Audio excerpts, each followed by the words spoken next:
This is the main screen for the Veex once it's booted. From here, to make sure it's connected to Wi-Fi, we want to hit this little V button down here in the corner. It'll bring up this list of buttons. We want this one right here. We want to switch to Wi-Fi Wizard and then scan, and then it will show the Wi-Fi networks that are available. We can use hotspots here. They will work just fine. In this case, the network we're using is this one. There will be a button here that says Connect AP once we find the network we need. And once it starts connecting, we will see this screen come up, and it will show us when it is finished connecting. This button will turn red. And from here, we can go to our server.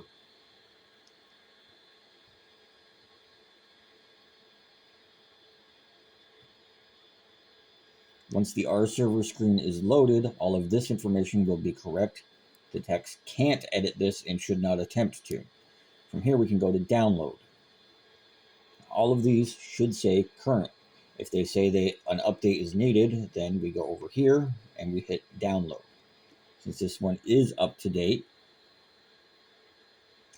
if it's not downloaded and not up to date, scans will not upload correctly and will not register in the system. So this one is downloaded, so we are going to go here, we're going to hit home, and we're going to go to HIP version 2.0. This is where we run our scans.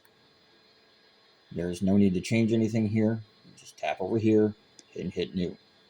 From here we can select our location, tap, ground block, or CPE. In this instance, we are at the CPE.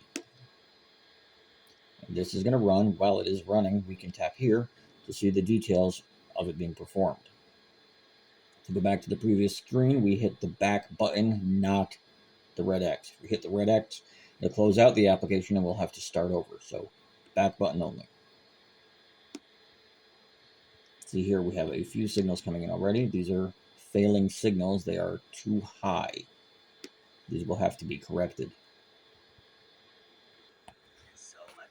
Now, that failed because of these red channels that are too high. Again, we'll go back. The next scan is running for this process. You can go in and see the details. While these are our downstream levels only,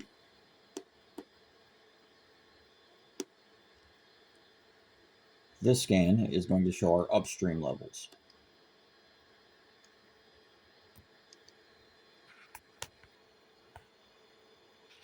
Our transmit or upstream is 28.5 here. This is too low.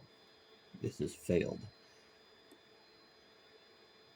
So our upstream is too low, our downstream is too high. This is actually easily fixed by adding probably a four-way splitter. Maybe a couple of them based on this transmit. This needs to be above 36. This needs to be below 10. In fact, this should be between 10 and negative 10. This should be between 36, 38, and 52.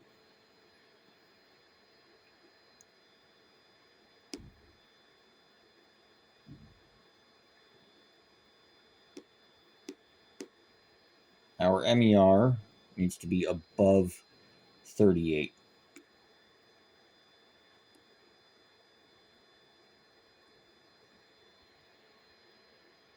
Now we hit next. And we can do the next location. We'll do tap.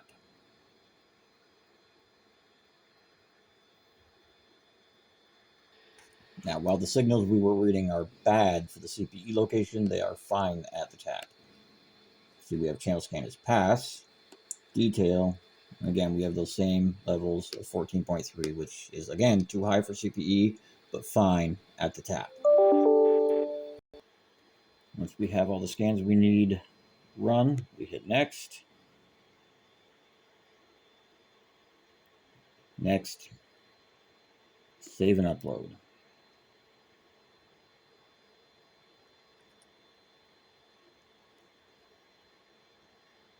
Continue. The job ID will start with 100 and end with 100 or end with 001. Typically, it will already be loaded in the meter, but it will look something like this.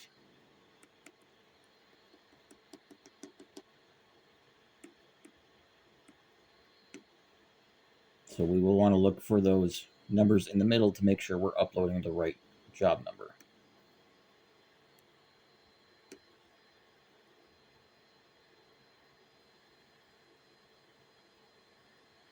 That's it. We should be uploaded.